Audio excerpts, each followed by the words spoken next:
અને બધી વસ્તુ હાથર માતાઓના કગર વગર કરશો, દીવા કરી રોજ કોમના સોદા કરશો, તો એમ માતા નવરી નહીં કે બધું માતાઓ જગતમાં બધાને આપી દે.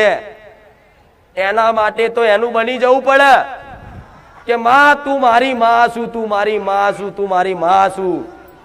24 કલાક માં થાય ને તો સમજી લો મારે બોલવાની જરૂર નહીં, શબ્દો નહીં મારે બોલવા માટે કે હું શું કરી શકું છું. એનું વર્ણન હું માતા શબ્દોથી નહીં કરી શકતી.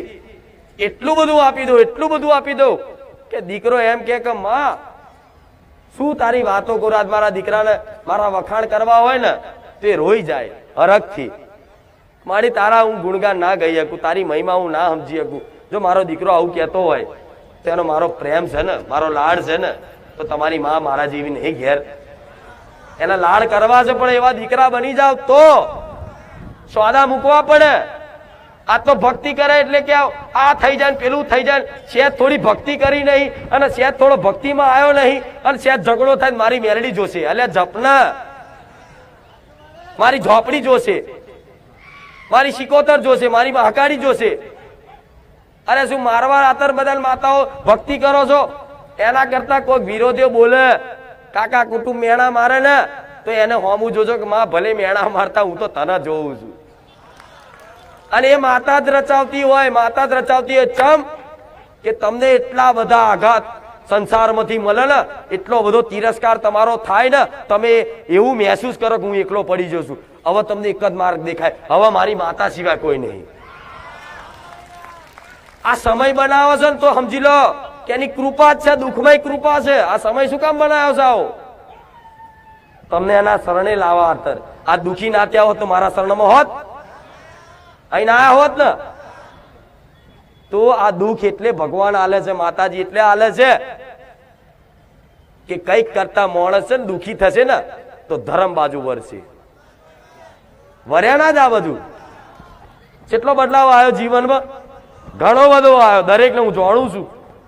જે આવતા હશે રોજે રોજ આવતા હશે, જે મને મનથી ગુરુ માની લીધી હશે ને, એના જીવનમાં રોજે રોજ નવા બદલાવ આવ્યા છે. તો આ બદલાવની જીવનમાં જો થયા હોય ને તો તમારે એવું નહીં માનવું કે માતાની કૃપા થઈ કે નહીં. આ જેને મારી કૃપા થાય ને તો શું શું થાય એ થોડા ટૂંકા શબ્દોમાં કહી દઉં કે પહેલા તો એ માણસોના વિચાર બદલાઈ જાય.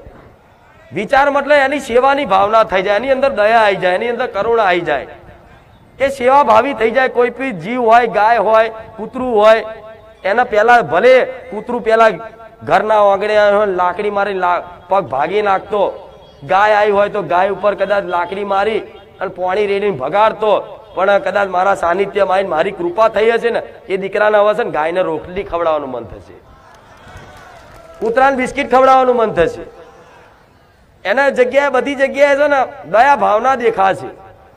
બધાને અંદર હાવ ભાવ બદલાશે, એનો સ્વભાવ બદલાવશે. પેલા ચીડિયો સ્વભાવ હતો ને, પણ હવે શાંત સ્વભાવ થઈ અને બધા જોડે હળી મળીને રહેવાની કોશિશ કરશે. પણ આ બધી મારી કૃપા થઈ હોય ને તો જીવન બદલાય. સમજી લો, બધું પરિવર્તન થાય.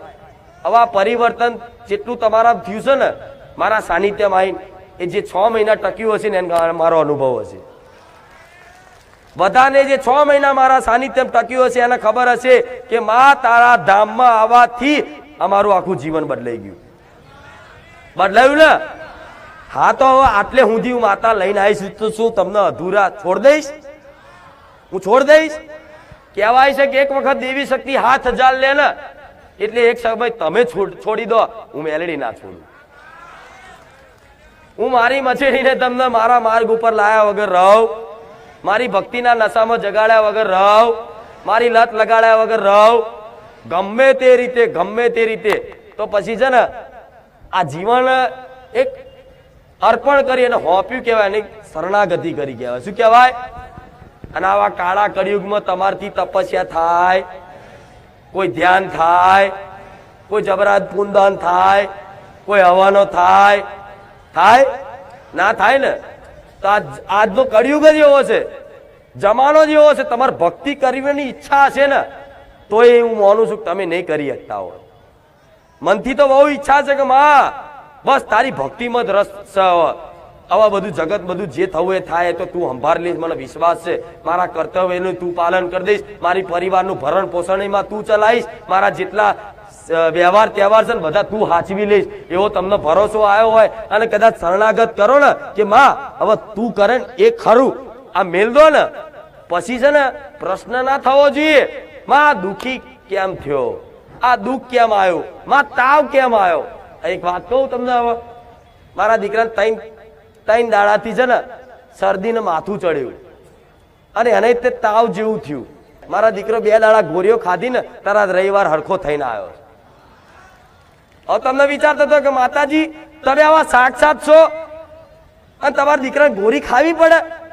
તો આ શરીરની વસ્તુ છે ને, શરીરની પ્રકૃતિના નિયમ પ્રમાણે વાતાવરણની એક અસર થાય તો એ શરીર પર પ્રભાવ, ગરમી હોય તો એનો શરીર પર પ્રભાવ પડે, ઠંડી હોય તો શરીર પર પ્રભાવ. તો કદાચ મારો દીકરો નહીં, દુનિયાનો ગમે તેવો મોટો ભગત હશે ને, મોટો ભગત હશે ને, એને તે તાવય આવશે, પેટમાં દુખશે ને બધું થશે. ચમ કે શરીર છે, તમારા શરીરમાં આવી પીડા થશે. ચમ કે તમે સંસારમાં છો અને પ્રકૃતિના નિયમમાં બંધાયેલા છો દરેક. એટલે તમારા જીવનમાં તે આ મારા દીકરાનો દાખલો છે. મારા દીકરાનું કહું તો બીજા પછી કહેવાની વાત જ નહીં આવતી. મારી તમે આવા સાક્ષાત છો તો મારા દીકરો, હું માતા સાક્ષાત છું ને, છતાંય મારા દીકરાને જો ગોળી ખાવી પડતી હોય માથું ચડે શરદીની, તો તમને એવું સલાહ આલીશ કે તમે કોઈ એવા તકલીફ પડે, શરીરની પીડા થાય તો પહેલા છે ને દવાખાને જ જજો. કેવું? પહેલા દવાખાને જ જજો અને દવાખાને જાઓ અને કદાચ કોઈ વાતે મટે નહીં પછી મારા જેવી મેલેડીને પ્રાર્થના કરજો. દવાખાને જાય દવાથી મટી જતું હોય ને તો પછી મને પ્રાર્થના કરવાની જરૂર ના પડે. હું તમારી દવાખાને તમારી જોડે ડોક્ટર જોડે હું આવું, ભલે ડોક્ટર ઇન્જેક્શન મારે પણ હું મેરડી મારું, બને કે નહીં આવું? ઓકે માતાજી વાત તો સાચી છે. તો પેલા રામાયણ વખતે રામાયણ જોયું છે ને, બધાએ જોયું જ હશે કેમ કે હિન્દુ છો એટલે બધાએ જોયું જ હોય. તો રામાયણમાં મેઘનાથનું તીર વાગ્યું હતું લક્ષ્મણને, ખબર છે ને? છાતીમાં તીર વાગ્યું હતું લક્ષ્મણને, અને લક્ષ્મણને તીર વાગ્યું, લક્ષ્મણ ઘાયલ થઈને ધરતી પર પડી ગયા. એટલે કહે છે કે એમનો જીવ જતો રહ્યો. એવું જ હતું ને? તારે રામ ભગવાન મનુષ્ય અવતાર ધારણ કર્યો હતો એટલે એ પ્રમાણની એમણે લીલા કરી છે.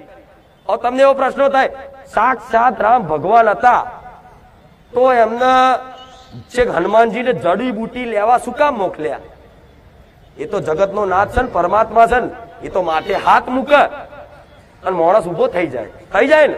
પણ ભગવાન મનુષ્ય અવતાર લીધો તો એટલે મનુષ્ય અવતાર કરી અને મનુષ્યના નીતિ નિયમથી આવનારા ભવિષ્યમાં, આવનારા યુગમાં આની શિક્ષા મળે, આનું જ્ઞાન મળે ને એના માટે ભગવાને જે લીલા કરીને એ તમારા માટે છે ને એકદમ જીવન જીવવા માટે બહુ ઉપયોગી છે, બહુ ઉપયોગી છે, એની કોઈ સીમા નહીં. તો ભગવાને આવી રીતે લીલા કરીને તે લક્ષ્મણને કદાચ તીર વાગ્યું અને કે વેદ ન બોલાવો, ડોક્ટર પેલા વેદ કહેતા, અત્યારે ડોક્ટર કહે છે તો કે ભાઈ લંકામાંથી વેદ ન બોલાવો અને વેદ આનો ઈલાજ જાણતો હશે. ચમ કે આ રાવણનું તીર છે, મેઘનાથનું તીર છે, તો કે આનો ઈલાજ એના વેદને જ ખબર હશે, તો એને બોલાવો તો એ જાણકારી આલે તો આપણે કરીએ. તો એના વિભીષણે એ વેદને બોલાયા અને બોલાવી અને કીધું કે આમને શું તકલીફ છે, તો બધું ચેક કરીને કીધું કે ભાઈ આ જો હોજના સમય સુધી કદાચ હિમાલય પર્વત ઉપરથી જડીબુટી નહીં લાવે અને જડીબુટી વાટી નહીં ખવડાવે તો આમનો જીવ રહેશે. એટલે હનુમાનજીએ તરત કીધું કે હા ભગવાન તમે હુકમ કરો, રજા આલો, હું હાલ જઈ આખો પહાડ ઉખાડી અને જડીબુટી લાવી આવું. તારે હનુમાનજી જ્યાં ને તો જડીબુટી એટલી બધી ચમકતી ને પણ હનુમાનજીને ખબર નહીં પડી આમાંથી ચઈ જડીબુટી લઈ જવું. હારો ટાઈમ જાય છે, શું કરું? તો હનુમાનજી કે લાયા આખો પહાડ ઉચકી લઉં, ઉચકીને લાયા અને જડીબુટી લાવીને ખવડાયો અને ખવડાવીને લક્ષ્મણ ઉભા થઈ જાય. જોયું તું ને? તો આ ભગવાને શું કહેવા માંગે છે આમાં? ભગવાન એવું કહે છે કે જે ડોક્ટરો બનાવ્યા છે એ ડોક્ટરે મારા છે, ડોક્ટરની જેને શિક્ષા આલી છે ને એ ડોક્ટરે મારા છે, વેદય મારા છે, આયુર્વેદ મારા છે, બધું જ મારો ભગવાન એવું કે મેં જ રચાયું છે, બધાને અલગ અલગ બુદ્ધિ અલગ અલગ યોગ્યતા આલી અને બધાને અલગ અલગ કાર્ય આપ્યા છે. પણ જો તમારે જીવન જીવવું હોય ને તો તમે ભગવાનનો ભરોસો રાખો. બરોબર છે, થયું તો ભગવાનના ભરોસે જ ને. જો હનુમાનજી રામ નામ લઈ અને જય શ્રી રામ કરીને ઉડી અને કદાચ પહાડ ઉખાડીને લઈને ના આવ્યા હોત તો લક્ષ્મણ જીવતા હોત?